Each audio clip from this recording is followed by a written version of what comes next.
जय Hind guys. Now start और next video lecture. अपनी कड़ी को हम लोग आगे बढ़ाते हैं, इंतज़ार की घड़ियां समाप्त। अब हम लोग यहाँ कुछ पार्ट बी और पार्ट सी के क्वेश्चन सॉल्व करने जा रहे हैं। जो हमारा CSIR नेट मैथ के लिए जो पेपर हुआ था उसका जो मेमोरी बेस है उसका प्रोवाइड कर रहे हैं। और एक बात और कि जो ही हमें इसका रिस्पांस शीट मिलेगी हम पूरा सलूशन प्रोवाइड करेंगे पार्ट बी और पार्ट सी का। तो उसके लिए आप चैनल हमारा सब्सक्राइब कर लें ताकि जो मुझे रिस्पांस शीट मिलती है तुरंत हम एक अलग से पूरी उसकी वीडियो बनाएंगे और पूरी उसकी एनालिसिस करेंगे। तो इसलिए चैनल को आप सब्सक्राइब कर लीजिए ताकि हम जब वो वीडियो बनाएं तो उसका पूरा डिटेल्स में आ जाए, क्योंकि अभी तो सब मेमोरी बेस्ड क्वेश्चन है। हो सकता है थोड़ा बहुत इसमें कुछ प्लस माइनस हो सकता है। तो और जब हमें रिस्पांस शीट मिल जाएगी तो वहाँ तो बट की चीज़ ही नहीं रह जाएगी। अब हम यहाँ कुछ क्वेश्चंस को पार्ट बी और पार्ट सी को अगेन सॉल्व करने जा रहे हैं। और एक चीज़ और कि अक्सर देखने में आता है कि कुछ क्वेश्चंस ऐसे हैं जिनको हम बड़े इजी वे में और मिनिमम टाइम में सॉल्व कर सकते हैं, बट उसी क्वेश्चंस को अगर हम एक ट्रेंड पे चलते हैं तो टाइम किल करता है। जैसे बहुत सारे स्टूडेंट को हमने देखा है, इवन दो कंपटीशन में भी क्वेश्चंस इस प्रकार से वो सॉल्व करते हैं, जबकि कंपटीशंस की दुनिया में टाइम मैनेजमेंट बहुत बड़ी चीज़ होती है। तो देखिए ज़रा उस टाइप का क्वेश्चंस मैं यहाँ पहले लिखने जा रहा हूँ, आप भी देखें और मिलाएं आप उस क्वेश्चन को कैसे सॉल्व किए थे। तो भविष्य में आप वैसे मत सॉल्व करिएगा। यहाँ कहा है कि इफ़ क्वेश्चन ये है कि ए जो है हमारा कोई 4x4 का मैट्रिक्स है और इसकी जो आइगन वैल्यूज़ है ए की वो है -1, 1, 1 और -2 है। और एक मैट्रिक्स बी डिफाइंड किया गया है वो है a⁴ -5a² + 5i। तो कहाँ है then find trace of a + b, ये निकालना है किसकी वैल्यू क्या होगी। अब बहुत सारे लोग क्या करते हैं ना कि ये 4 और ये इसकी सब सेट करते हैं, तो वो काम आप मत करें। जनरली कैसे उसको हिट करें आप, हमें क्या निकालना है, ट्रेस ऑफ a + b निकालना है। और यहाँ b गिवन है, हियर क्या है आप देखें, b = a⁴ -5a² + 5i। मुझे a + b चाहिए ना, तो a + b आप ऐड कर दीजिए, लीजिए जी, हमने a ऐड कर दिया दोनों साइड में, तो यहाँ a मेरा हो जाएगा। अब क्या इसका मुझे ट्रेस निकालना है, तो जो ट्रेस ऑफ a + b होगा क्या लिखेंगे, trace of a⁴ -5 trace a² plus trace a + 5 trace i। सीधे सपाट हो गई मेरी बातें क्योंकि ये रिजल्ट होता है ना कि trace of a1 + a2 + n⁻1 अगर हमारे कोई n मैट्रिक्स है, बहरहाल हम कोई कांस्टेंट से भी मल्टीप्लाई करके लिख सकते हैं। तो ये होगा trace of a1 plus trace of a2 + n⁻1 trace of a। ये इस रिजल्ट का यूज मैं यहाँ करने जा रहा हूँ। अब आप देख लीजिए ट्रेस ऑफ a⁴ क्या होगा। ट्रेस ऑफ a⁴ मतलब कि हम a की जो आइगन वैल्यूज है उसको अगर मुझे पता हो तो a⁴ की आइगन वैल्यूज पता हो जाएगी। और ट्रेस का मतलब क्या होगा, सम ऑफ ऑल आइगन वैल्यूज। तो देखिए a की जो आइगन वैल्यूज है -1, 1, 1 एंड -2 है, तो a⁴ की आइगन वैल्यूज क्या आएगी, 1 आएगी, 1, 1 और 2⁻⁻4 का मतलब हो जाएगा 32 हो जाएगा। यस, 2 दूना 4 दूना 8 दूना 16 नहीं 16 हो जाएगा। ये 16 हो गया और सबका मुझे सम करना होता है ट्रेस में, सम ऑफ ऑल आइगन वैल्यूज। लो जी हो गया ये। -5 ट्रेस ऑफ a² क्या होगा, 1, 1 + 1 और 2 2 4 हो जाएगा। ठीक है जी, प्लस ट्रेस ऑफ a, सीधा सपाट इनको ऐड कर दीजिए। देखिए मज़ा आ रहा है, -2 + 5 इंटू ट्रेस ऑफ i क्या है, मतलब आइडेंटिटी मैट्रिक्स। तो आइडेंटिटी मैट्रिक्स यहाँ क्या है, ये जो इस आर्डर का होगा वही उस आर्डर की आइडेंटिटी मैट्रिक्स बनेगी। तो i4 है और 4 आर्डर की आइडेंटिटी मैट्रिक्स का ट्रेस जो होता है सम ऑफ द डायगोनल एलिमेंट्स, तो 4 आ जाएगा। 5 × 4 सॉल्व कर लीजिए अब इनको। 16 और 3 19 हो गया दिस, और 4 3 7 और 7 बचे हो गया 35 माइनस 35। ठीक है जी, ये और ये धड़ाम से उलट जाएंगे, यहाँ हो गया हमारा -1 और प्लस 4 बचे 20, तो ये 39 माइनस 36 3 होगा। तो trace of A plus B की वैल्यू जो होगी मेरी 3 होगी। और बाकी जो अन्य जो मेथड है ऐसे सेट करना वैसे सेट करना वो मत करिए, देखिए आप खुद ही आपका टाइम जो है बचा है। अगर उस मेथड से आप लगाएंगे तो पक्का इससे ज़्यादा टाइम लगेगा। तो इस टाइप का जब भी क्वेश्चन हो तो सीधे स्ट्रेट एंड फॉरवर्ड। अब हम जो है यहाँ कुछ पार्ट सी के क्वेश्चंस उठा रहे हैं और ऐसे क्वेश्चन पे बहुत सारी जो है बातें आई हैं, तमाम सुनने को भी मिला है कुछ ऑप्शंस पे, तो उसकी भी मैं अब एनालिसिस करने जा रहा हूँ। क्वेश्चन ये है हमारा कि लेट पार्ट सी का है ये, ए सबसेट ऑफ आर, ठीक है जी, और F such that R to R जो है ये कोई हमारा कंटिन्यूअस फंक्शन है, ये कंटिन्यूअस फंक्शन है F such that R to R, then which of the following is are true. उसमें पहला था कि इफ़ ए इज क्लोज्ड, अगर ए क्लोज्ड है तो क्या एफ ऑफ ए भी क्लोज्ड होगा, ठीक है जी। सेकेंड क्या है इसका, सेकेंड है कि if A is closed end bounded, closed end bounded है तो देन एफ ऑफ ए भी क्लोज्ड एंड बाउंडेड होगा। सी है कि if A is bounded, if A is bounded then F inverse A is bounded, ठीक है जी। और डी जो मेरा है वो ये है कि if A is bounded, if A is bounded then F of A is bounded. ये है, बहुत अच्छा क्वेश्चन रहा है ये, और बहुत सारे स्टूडेंटों से गलती हुई है इसके ऑप्शंस में, और वो कहाँ गलती आई है उसके बारे में भी हम लोग बात करेंगे, चर्चा करते हैं। तो क्वेश्चन हमारा क्या है, क्वेश्चंस जो है हमारा कंटिन्यूअस फंक्शंस पे बना हुआ है और ए जो है इसका कोई सबसेट दिया हुआ है, तो ए आर भी हो सकता है, keep in mind this fact, ये सबसेट ऑफ आर है ना, तो प्रॉपर सबसेट यहाँ लिखा नहीं है, तो ए इज इक्वल टू आर भी हो सकता है, keep in mind this fact. अब कह रहा है कि अगर ए क्लोज्ड है तो एफ ऑफ ए क्लोज्ड होगा क्या, नो, गलत, पक्का गलत, कि ऐसा कोई हमारे पास रिजल्ट नहीं है। अगर कोई कंटिन्यूअस फंक्शन है तो रिजल्ट ये है कि हर कंटिन्यूअस फंक्शंस क्लोज्ड और बाउंडेड सेट को क्लोज्ड एंड बाउंडेड पे मर्ज करता है, कॉम्पैक्ट सेट को कॉम्पैक्ट पे जो है ले जाता है, कनेक्टेड सेट को कनेक्टेड पे ले जाता है, ये सब सारी चीज़ें हैं। तो ए क्लोज्ड है या एफ ए क्लोज्ड होगा, ये बात हम दावे के साथ नहीं कह सकते, हो भी सकता है नहीं भी हो सकता है। तो पहला तो ऑप्शन जो हो गया यूं ही उड़ गया। बी है कि ए इज क्लोज्ड एंड बाउंडेड, लीजिए यहाँ आ गया, क्लोज्ड एंड बाउंडेड है, कॉम्पैक्ट सेट है और कंटिन्यूअस मैपिंग के अंदर कॉम्पैक्ट पे ही जाता है, कनेक्टेड पे ही जाता है, तो ए कॉम्पैक्ट ना करके क्लोज्ड एंड बाउंडेड कह दिया वहाँ, तो ठीक है, इस SIR वाले सब काम करते रहते हैं। तो अगर कोई सेट क्लोज्ड एंड बाउंडेड है तो अंदर कंटिन्यूअस मैपिंग वो भी क्लोज्ड एंड बाउंडेड होगा, तो ये तो पक्का सही है, इसमें कोई डाउट नहीं है, 100%। तो option B is true here. See क्या है कि if A is bounded then F inverse A is bounded, नहीं, ये कोई ज़रूरी नहीं है, वो हमारा बाउंडेड भी हो सकता है अनबाउंडेड भी हो सकता है, दोनों हो सकता है, कि अगर ए बाउंडेड है तो उसका जो इनवर्स जो फंक्शंस है वो हमारा अनबाउंडेड भी हो सकता है और बाउंडेड भी हो सकता है, दोनों बातें हो सकती हैं। तो मैं दावे के साथ ये बात नहीं कह सकता हूँ कि 100% सही है, ठीक है। तो फिर इन जनरल रिजल्ट सही नहीं है हमारा। बहुत सारे एग्जाम्पल्स दिए जा सकते हैं, जैसे F of X is equal to sine X आप ले लीजिए, so many tan inverse X का ले लीजिए, तो वहाँ तो ये बाउंडेड होगा, लेकिन उसका एफ इनवर्स जब इधर आएंगे तो फिर 1 बाउंडेड हो जाएगा, तो यहाँ ऐसी कोई चीज़ नहीं है।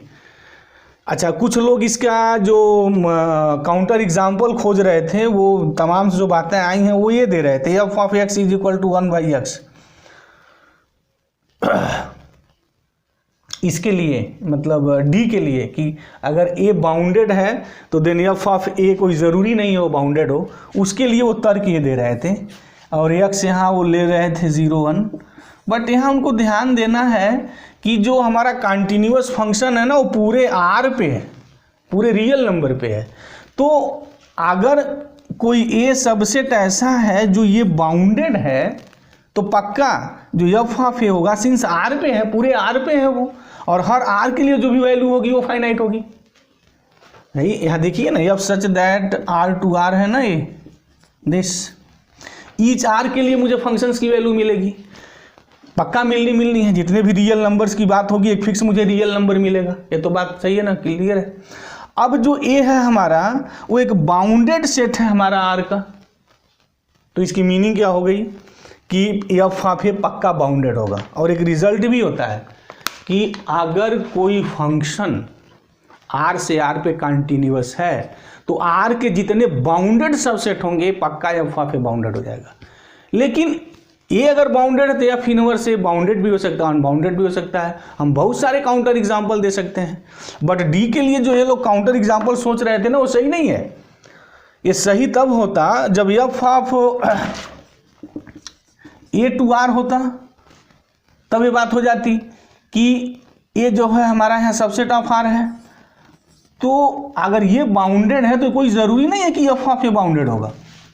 लेकिन अगर ए हमारा रियल नंबर का सबसेट है और functions continuous R to R है तो 100% दिस इज ए रिजल्ट कि करो कंटिन्यूअस मैप है अगर, तो कंटिन्यूअस मैप बाउंडेड को बाउंडेड पे ही भेजेगा तब, जबकि F such that R to R, ये टोटल डोमेन में पूरा रियल नंबर होना चाहिए। अगर डोमेन में अगर पूरा रियल नंबर है और फंक्शन कंटिन्यूअस है तो आर के जितने सबसेट बनेंगे बाउंडेड, एफ ऑफ ए उनको बाउंडेड पे ही भेजेगा। तो this is the result here. तो ऑप्शन इसका डी भी सही है, सी नहीं सही होगा। बहुत सारे वहाँ काउंटर एग्जाम्पल्स हैं। अब इसका हम एक और क्वेश्चंस पार्ट सी पे रियल एनालिसिस पे ही आते हैं। ये भी रिजल्ट पे ही बनाया गया था और देखिए किस तरीके से खूबसूरती से रिजल्ट का यूज किया गया है। और CSIR वाले तो फिर रिजल्ट को यूं ही घुमाते रहते हैं ना भाई, उनको तो चेक करना है थ्योरी ना, कितनी थ्योरी में आप स्ट्रांग बन गए हैं। आपकी अगर थ्योरी स्ट्रांग है, कंसेप्ट आपका क्रिस्टल क्लियर है, तो फिर वो घुमाते रहे ना। जैसे देखिए, अब रिजल्ट आपको ध्यान में रहना चाहिए, और दूसरी बात है कि रिजल्ट का हम एप्लीकेशन कैसे करते हैं इस पर भी आपकी अच्छी खासी पकड़ होनी चाहिए। अब मैं क्वेश्चंस लिख रहा हूँ, देखिए क्वेश्चन एक ये था कि विच of the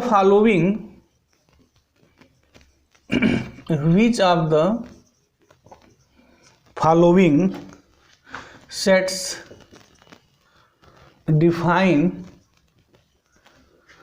define a continuous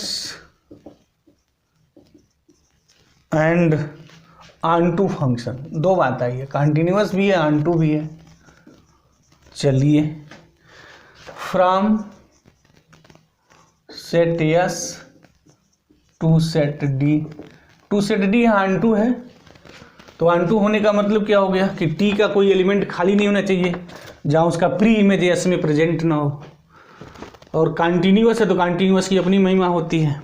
तो अब यहाँ देखिए, जो पहला ऑप्शन है वो ये है कि S को यहाँ दिया हुआ है ओपन इंटरवल 0-1, और यहाँ T जो दिया है वो सेमी क्लोज्ड है, और सेमी ओपन भी कहें कोई बात नहीं, एक ही बात है। B जो दिया है वो S, ये क्लोज्ड एंड बाउंडेड है, और ये T जो है यहाँ ओपन हो गया है।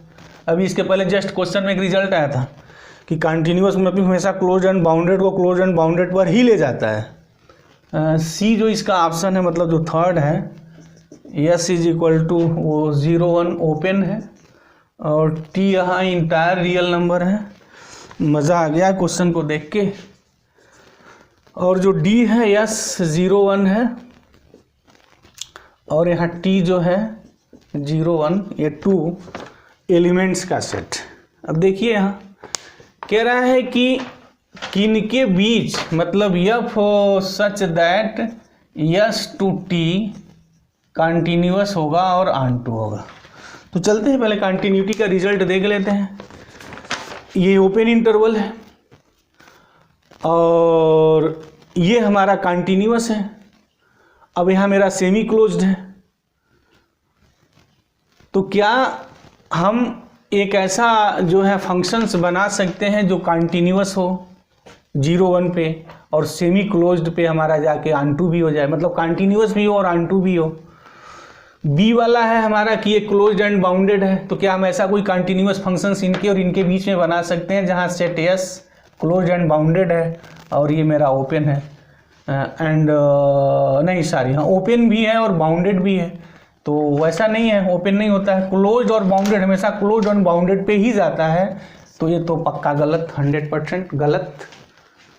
बी सही नहीं हो सकता है, क्योंकि अगर कोई भी कंटिन्यूअस मैपिंग आप बनाएंगे यहाँ तो वो कंटिन्यूअस मैपिंग क्लोज और bounded interval close and bounded पे ले जाता है। तो बाउंडेड तो है बट ये क्लोज नहीं है, तो इसलिए इसमें कोई कंटिन्यूअस मैपिंग बन ही नहीं सकती है। जब कंटिन्यूअस बनेगी नहीं तो 1 2 की बात ही नहीं सोचेंगे, कैंसिल हो गया।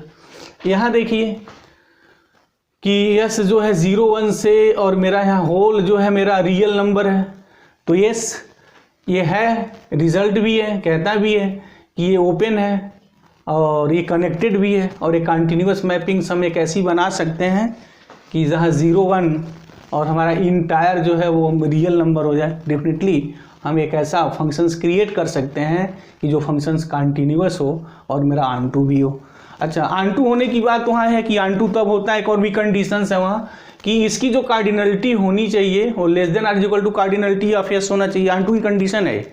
ऑन टू नेवर कब बात आती है, इसको जरा देखें ना, वो खूबसूरती से कितना अच्छा है रिजल्ट यूज़ किया गया। F such that A to B, कोई कह रहा है ऑन टू है तो क्या मतलब हुआ कि जो कार्डिनलिटी ऑफ बी होगी less than are is equal to cardinality of A होनी चाहिए। अगर cardinality of cardinality of B अगर greater than strictly greater than cardinality of A हो गई तो कभी भी ऑन टू फंक्शन नहीं बन सकता है, नेवर। एक रिजल्ट है ये। तो इसकी कार्डिनलिटी वही है जो इसकी कार्डिनलिटी है, तो ऑन टू की फुलफिल कंडीशन को सेटिस्फाई करता है। डेफिनेटली हम ऑन टू फंक्शन बना सकते हैं, और तो कंटिन्यूअस तो ऑलरेडी बना ही सकते हैं, क्योंकि एक बड़ा खूबसूरत और रिजल्ट होता है कि जो कंटिन्यूअस मैपिंग है इंटरवल को, यानी लिख दे रहे हैं कंटिन्यूअस जो मैपिंग है वो अगर आई कोई इंटरवल है तो या तो इंटरवल आई पे मैप करेगी, आर ये सिंगलटन पे होता है। बड़ा खूबसूरत रिजल्ट है ये, अक्सर CSIR वाले इस पे क्वेश्चन बनाते रहते हैं। तो देखिए यहाँ कंटिन्यूअस मैपिंग ये इंटरवल है, this is again A interval, तो यहाँ बन जाएगा कंटिन्यूअस और ऑन टू ही बन जाएगा। ऑन टू कंडीशन हमने बता दी। अच्छा, ये पक्का है तो कभी नहीं बनेगा, क्योंकि ऑन टू के लिए जैसे अभी आप देखें ऑन टू के लिए क्या बात है, ऑन टू के लिए बात यह है कि इसकी जो कार्डिनलिटी है, कार्डिनलिटी ऑफ दिस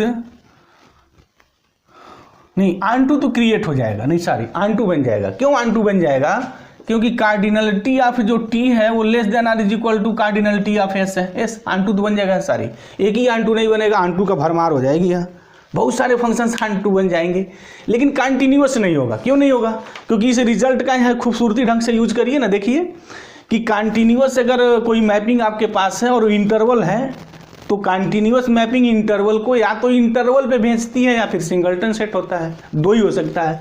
अब यहाँ साहब 0 1 ये तो सिंगलटन सेट है नहीं, क्योंकि इसमें 2 एलिमेंट हैं, इंटरवल भी नहीं है, तो पक्का ही नहीं बनेगा, डी किसी कीमत पे नहीं बनेगा।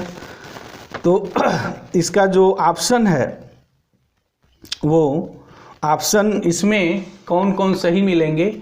अच्छा हाँ, ये ऑप्शन ए बी ट्रू, क्योंकि ये ओपन इंटरवल है, तो ओपन इंटरवल मेरा कहीं भी जा सकता है, क्लोज पे भी जा सकता है, ओपन पे जा सकता है। इंटरवल है तो इंटरवल पे जाएगा, कंटिन्यूअस मैपिंग है तो ये भी इंटरवल को भी सेटिस्फाई करता है। अगर ये क्लोज बाउंडेड होता तो फिर ये नहीं जाता, क्योंकि उसको क्लोज होना पड़ता, तो ये भी ऑप्शन सही है। हम बहुत सारे इसमें कंटिन्यूअस ऑन टू फंक्शंस बना सकते हैं, सो मेनी। अच्छा, ऑन टू की बात 100% सही है कि इसकी जो कार्डिनलिटी है इसी कार्डिनलिटी के सेम होती है, तो डेफिनेटली ऑन टू फंक्शन बन जाएगा और कंटिन्यूअस फंक्शन भी बन जाएगा, क्योंकि इंटरवल पे मैप होना चाहिए। कंडीशन से हो कि अगर ये क्लोज एंड बाउंडेड हो तो इसे क्लोज एंड बाउंडेड होना पड़ेगा, तो ये भी बात नहीं ओपन है तो डेफिनेटली। तो इसका जो ऑप्शन ए है ये सही है, और ऑप्शन जो इसका सी है कि इस ओपन इंटरवल को हम यहाँ मैप कर सकते हैं, हमारा कंटिन्यूअस और ऑन टू हम फंक्शंस हमेशा बना सकते हैं ऑलवेज। तो इसके 2 ऑप्शन सही थे, बाकी गलत थे। ये भी ठीक क्वेश्चन था। अच्छा, इस पर क्वेश्चन अक्सर बनाए जाते हैं। उसके बाद इसमें क्वेश्चंस को हम और पिकअप करते हैं। ये क्वेश्चंस हमारे लीनियर अलजेब्रा पे हैं, देखा जाए वो भी अच्छे क्वेश्चंस रहे हैं। हम बहुत उसको इजी भी नहीं कहेंगे और टफ भी नहीं कहेंगे, बीच की श्रेणी में उनको रखेंगे। और वो भी क्वेश्चंस हमेशा आते रहे हैं। तो हमें तो नहीं लगता है कि CSIR वाले पेपर बनाए और जॉर्डन और डायगोनलाइजेबल पे कोई क्वेश्चन न बना हो, हमें नहीं याद आता है। हर ईयर उन पर कहीं न कहीं क्वेश्चन तो उस पर भीड़ ही जाता है। उनका भी एक तरीके से कहें तो ये उन्होंने पेटेंट करा रखा है, ये क्वेश्चंस बनते रहे हैं। जैसे यहाँ देखें कि एक क्वेश्चंस मैं यहाँ लिख रहा हूँ, अगेन ये पार्ट हमारा सी का ही क्वेश्चन है, लीनियर अलजेब्रा का है। और क्वेश्चन ये है कि ये मैट्रिक्स ए इज डायगोनलाइजेबल। वो डिफिनीशन लिख रहा है पूरा कि ये कोई मैट्रिक्स एक डायगोनलाइजेबल तब कहा जाता है कि जब P inverse is equal to D हो, सबको पता है, जहाँ P नॉन सिंगुलर है और D कोई डायगोनल मैट्रिक्स है। तो this is the definition of the diagonal matrix. वो लिख के वो बिना मतलब का टाइम आपका किल कर रहा है, डिफिनीशन लिख रहा है। और ऐसा होता है कि CSIR वाले तो खूब लंबी चौड़ी डिफिनीशन ही लिख देते हैं। उसके बाद क्या, then which of the following implies that, ये यहाँ आई है language, implies that A is diagonalizable. यानी कौन ऐसी कंडीशंस होगी कि वो इम्प्लाइज करेगा कि A डायगोनलाइजेबल हो जाएगा। उसमें पहला ऑप्शन ये था कि there exist K belongs N such that what A raised to the power K is equal to identity। Option B था कि there exist K belongs N, पहले पूरा ऑप्शन ही लिख दें, such that what, such that A raise to the power K is equal to null matrix. C था कि A square is diagonalizable. और लास्ट था, लास्ट तो ऐसे ही सबको याद ही रहता है, A हैज़ N। अगर आप इसका एग्ज़ाम दे रहे हैं और ये रिज़ल्ट नहीं याद है तब तो आपकी तैयारी में बहुत कमी है, बहुत भारी कमी है। कि ये तो बड़ा फेमस रिज़ल्ट है ना कि अगर किसी मैट्रिक्स के पास जिस आर्डर का है उतने लीनियरली इंडिपेंडेंट आइगन वेक्टर्स हों या डिस्टिंक्ट आइगन वैल्यूज हो तो वो जो मैट्रिक्स होता है हमेशा डायगोनलाइजेबल होता है। तो अगर कोई मैट्रिक्स अपने पास n linearly independent eigen vectors रख रहा है तो उसको डायगोनलाइजेबल होना ही पड़ेगा। तो यहाँ तो देख के सीधे लोग उड़ा दिए होंगे, सही है 100%। वहाँ तो कोई टेंशन रहा ही नहीं होगा।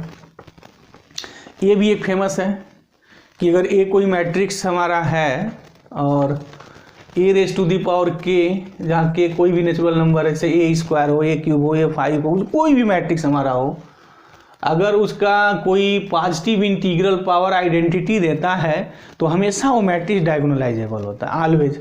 अच्छा, यहाँ कोई आपत्ति हो सकती है किसी को कि वो डायगोनलाइजेबल ओवर लिखता था ना, अक्सर आप देखे होंगे तो CSIR के पेपर्स में जब भी डायगोनलाइजेबल लिखता है तो वहाँ ओवर वो हमारा जो फील्ड होते हैं वो दिए रहते हैं कि ओवर फील्ड रियल नंबर है या कॉम्प्लेक्स नंबर है, ऑलरेडी वो मेंशन होता है।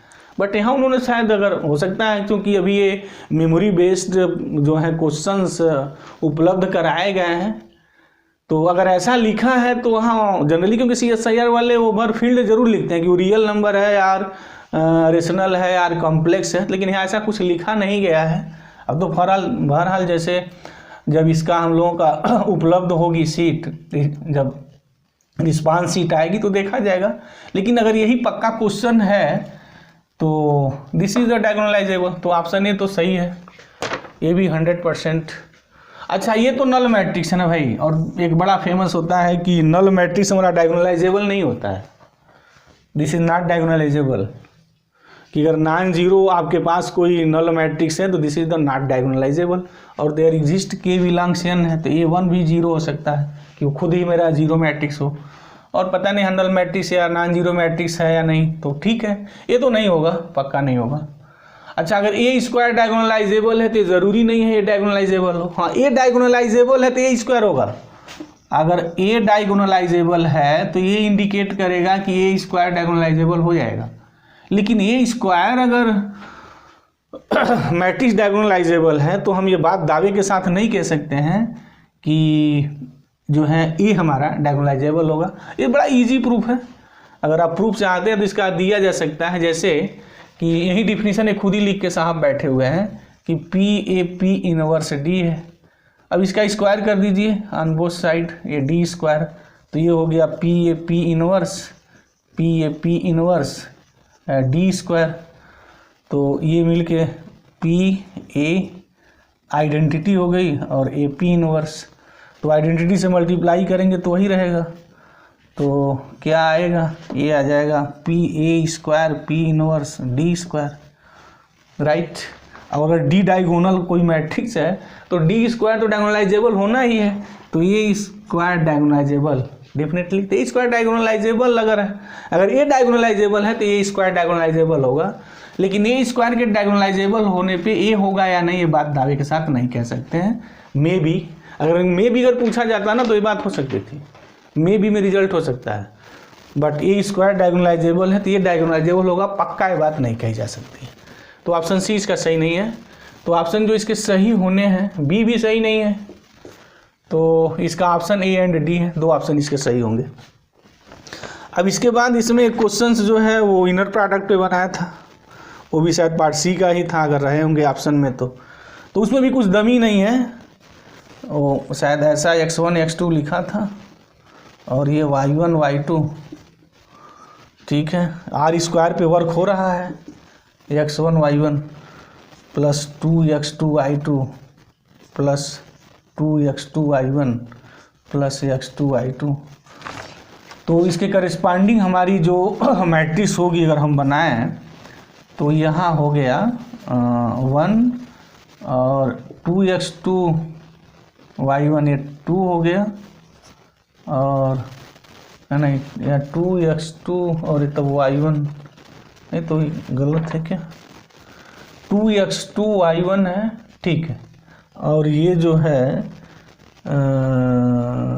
x2 y2, नहीं ऐसा लग रहा है कि यहाँ ये 2x1 और y2 होगा, ये होना चाहिए।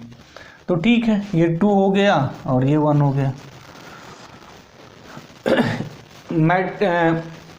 इनर प्रोडक्ट के लिए ये कंडीशन होगी कि हमारा जो मैट्रिक्स बनता है ना, मैट्रिक्स रिप्रेजेंटेशंस में इनर प्रोडक्ट होने की शर्त है कि पहली वो सिमेट्रिक होना चाहिए, दूसरा ये होना चाहिए कि वो पॉजिटिव डिफिनिट होना चाहिए।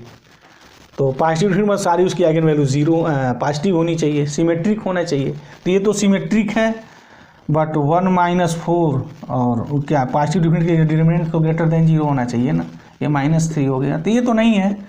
और इसका ऑप्शंस देखने से लग रहा है इसमें बस एक ही सही है जो ये दिया था, लिख दे रहे हैं ये x1 y1 -½ ये तो बड़ा बच्चों वाली चीज़ है। इस स्टैंडर्ड के जो तैयारी स्टूडेंट कर रहे हैं, ऐसा क्वेश्चन देखते ही तो बल्ले बल्ले हो गया होगा उनका, वो ताबड़तोड़ लगाए होंगे, कोई डाउट नहीं रहा होगा। अगर इसको आप मैट्रिक्स में कन्वर्ट करेंगे तो क्या होगा, ये 1 हो गया, ये -1/2, यहाँ -1/2 और अगेन ये 1 हो गया, सिमेट्रिक है, पक्का है।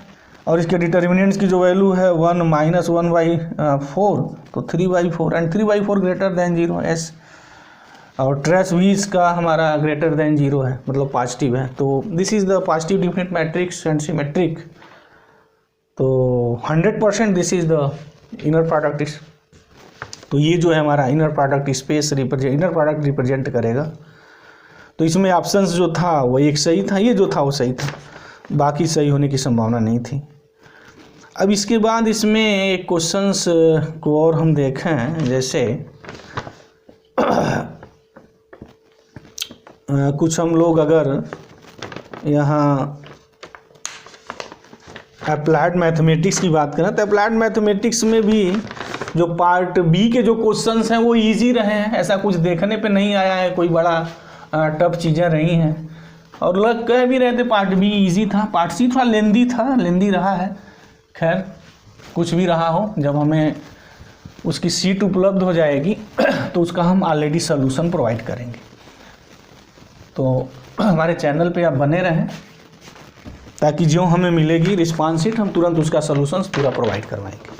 जैसे एक क्वेश्चन यहाँ अगेन आया था find the extremal of the function of X Y Y dash is equal to minus Y dash square plus 2xy, और यहाँ बाउंड्री कंडीशंस दिया गया है कि y ऑफ 1 1 है और y ऑफ 0 1 है। तो हमें एक्सट्रीमल निकालना था, तो आसान सा है ये, करली अब बाई करली वाई, ये तो बड़ा फेमस है और हमेशा ACSIR वालों का भी पेटेंट क्वेश्चन है, ये भी हमेशा पूछते हैं। अब करली अब बाई करली वाई निकालना है तो क्या होगा, यहाँ हमारा 2x हो जाएगा minus DDX of y dash square डेल, तो ये हो जाएगा 2y डैश, 2 कहानी 0 फिनिश। तो ये हो गया x minus y double dash 0 और y double dash is equal to x। अब इससे इजी क्वेश्चन CSIR में क्या बनेगा भाई, इससे इजी क्वेश्चन की तो उम्मीद नहीं करनी चाहिए। तो इसको अगर आप इंटीग्रेट करते हैं तो y dash is equal to x square by 2 plus some constant C1, एक और बार कर दीजिए तो y is equal to x cube by 6 plus C1x plus C2। Apply करिए कि y 0 1 है यहाँ और y 1 1 है, यही है ना बाउंड्री कंडीशन, एक बार देख लें। y ऑफ 1 1 है, y 0 1 है, तो ठीक है। अगर y 0 1 है तो x 0, तो ये हो गया 1, तो C2 की जो वैल्यू आ गई 1 आ गई यहाँ। चलिए, तो ये हो गया y is equal to x cube by 6 plus C1x plus 1। अब क्या है कि y ऑफ 1 1 है, यही बाउंड्री कंडीशन है ना, अगर यही बाउंड्री कंडीशन है तो ठीक है।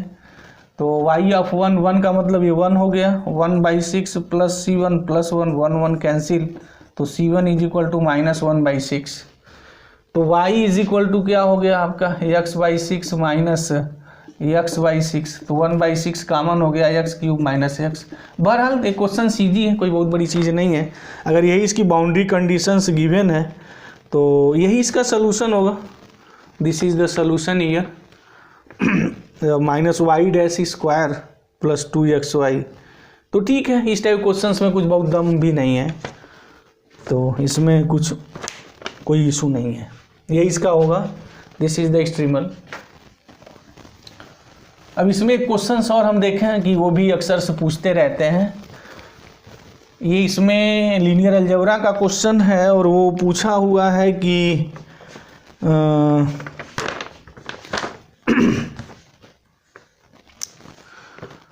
कंसिस्टेंट के बारे में बात आई है। जैसे ये क्वेश्चन है, क्वेश्चन ये है कि 2x plus KY is equal to 2 minus K।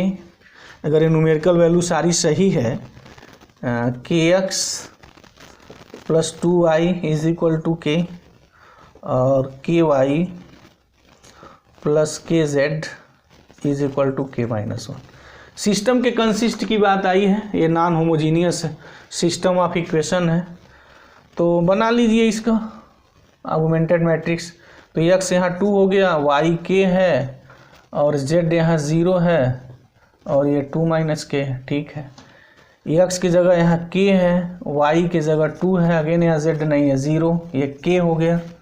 y यहाँ x 0 है, y का कोफिशिएंट यहाँ k है और z का भी k है, ये हो गया हमारा k माइनस 1। ये पूछ रहा है कंसिस्टेंट है या नहीं, और शायद जो k की वैल्यू थी वो 1 थी, 2 थी और -1 और -2, ये 4 ऑप्शंस में वैल्यू दी हुई है। तो सबसे आसान है ना कि ये रोई के लान फॉर्म कन्वर्ट करने के लफड़े मत पड़िए, सीधे इस वैल्यू को सब्स्टिट्यूट करिए और देखिए कंसिस्टेंट है या नहीं। कंसिस्टेंट के लिए क्या होता है कि सबको पता है rank of A is equal to rank of augmented matrix.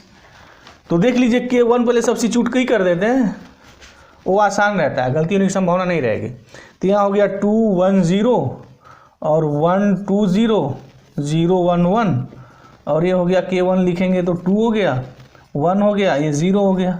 अब इसको रो इक्विवेलेंट फॉर्म में कन्वर्ट करिए, 2 1 0, 1/2 से मल्टीप्लाई करके सब्ट्रैक्ट कर दिया जाए।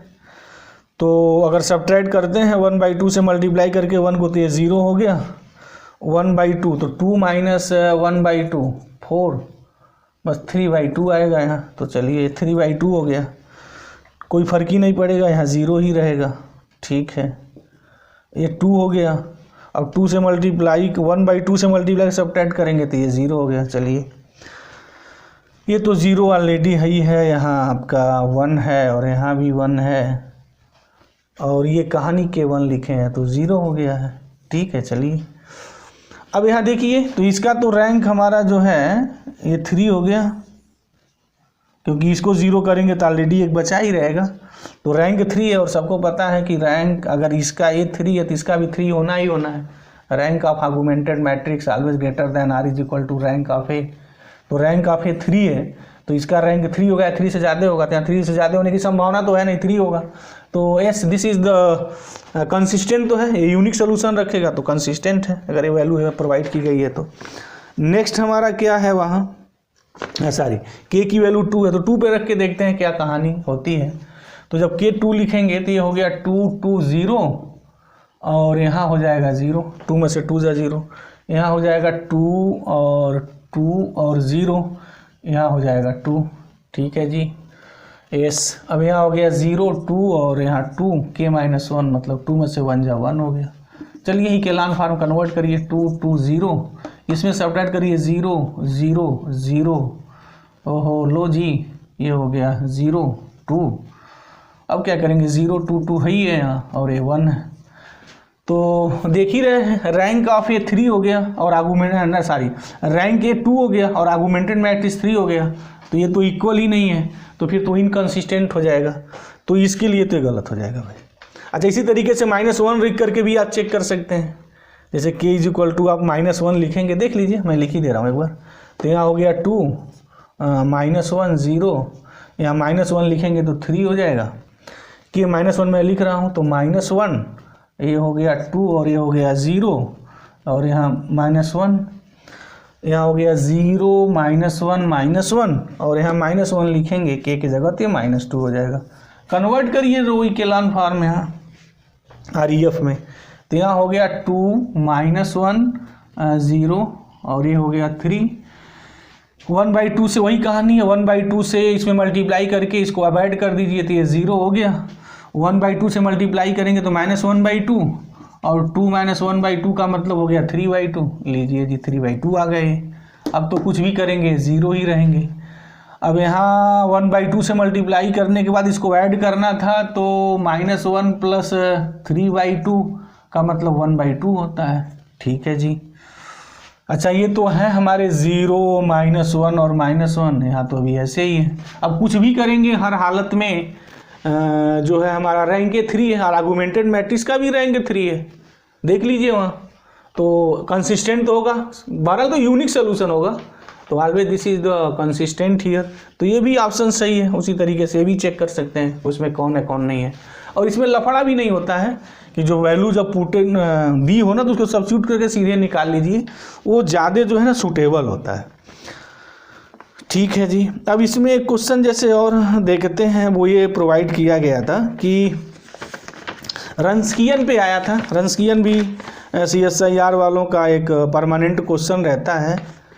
वो ये था कि एक डिफरेंशियल इक्वेशंस दिया था, P of x y double dash और QX y dash plus RX y is equal to 0, और y1 एंड y2 इसके 2 सॉल्यूशंस गिवन थे।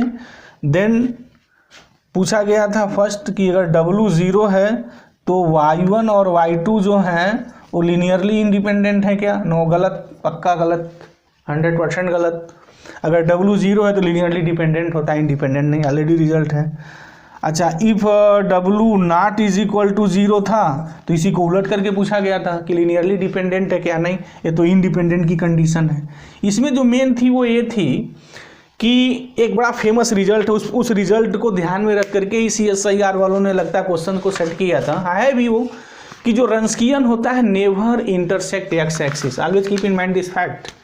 बहुत क्वेश्चन बनते हैं इस पे। जो रंस्कियन जो हो सकता है ना, वो देखिए, या तो रंस्कियन W greater than 0 for all x होगा, जहाँ उसका डोमेन होगा, जो भी सोल्यूशन है y का ये होगा, या WX लेस देन 0 होगा फॉर ऑल x, ये होगा, रंस्कियन टोटल निगेटिव आ जाए, या ये हो सकता है कि रंस्कियन 0 हो जाए फॉर ऑल x। ये 3 कंडीशन ही होती है रंस्कियन की।